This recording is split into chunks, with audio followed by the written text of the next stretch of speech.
പത്തനംതിട്ട ജില്ലയിലെ കവിയൂർ സ്ഥിതി ചെയ്യുന്ന ചരിത്രപ്രസിദ്ധമായതും വളരെ പഴക്കമുള്ളതുമായ പുണ്യപുരാതന ക്ഷേത്രമാണ് തൃക്കവിയൂർ ശ്രീ മഹാദേവ ക്ഷേത്രം. നമ്മൾ ക്ഷേത്രത്തിലോട്ട് കടക്കും മുൻപ് തന്നെ ആദ്യം കാണുന്നത് റോഡരികിലായി ഉയർന്നു നിൽക്കുന്ന വളരെ മനോഹരമായ അലങ്കാര ഗോപുരമാണ്. ഇരുനില ഗോപുരം ക്ഷേത്രത്തിൻ്റെ വാസ്തുശില്പ ഭംഗി എടുത്തു കാണിക്കുന്നു.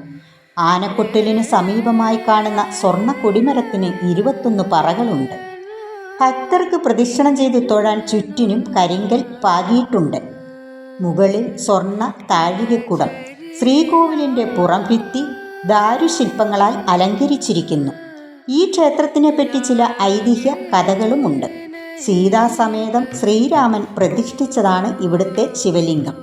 ഈ സ്ഥലം ശിവപ്രതിഷ്ഠയ്ക്ക് ഉത്തമ സ്ഥലമാണെന്ന് മനസ്സിലാക്കിയ ശ്രീരാമൻ ഉത്തമ ശിവലിംഗം കൊണ്ടുവരുവാനായി ഹനുമാനെ നിയോഗിക്കുകയും ശുഭമുഹൂർത്തം എത്തിയിട്ടും ഹനുമാനെ കാണാഞ്ഞ് സീതയും ശ്രീരാമനും കൂടി മണ്ണും ദർഭയും ചേർത്ത് ഒരു ശിവലിംഗം നിർമ്മിക്കുകയും ആ ശിവലിംഗം ആ പുണ്യഭൂമിയിൽ പ്രതിഷ്ഠിക്കുകയും ചെയ്തു. പാർവതീ സമേതനായി പ്രസന്നവദനായിരിക്കുന്ന മഹാദേവനാണ് മുഖ്യപ്രതിഷ്ഠ.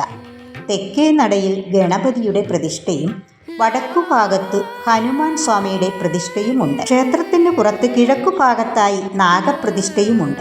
മതിലിനു പുറത്ത് പടിഞ്ഞാറ് വശത്ത് കീഴ് തൃക്കോവിലിലെ പ്രതിഷ്ഠ ചതുർബാഹുവായ മഹാവിഷ്ണുവാണ്.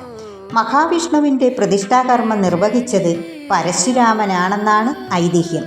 എല്ലാം കൊണ്ടും വർണ്ണനാതീതവും ശക്തിയേറിയതുമാണ് ഇവിടുത്തെ പ്രതിഷ്ഠകൾ. ഭക്തരുടെ സങ്കടങ്ങളെ മനസ്സിലാക്കി അവർക്ക് അനുഗ്രഹം ചൊരിയുന്ന മഹാദേവൻ.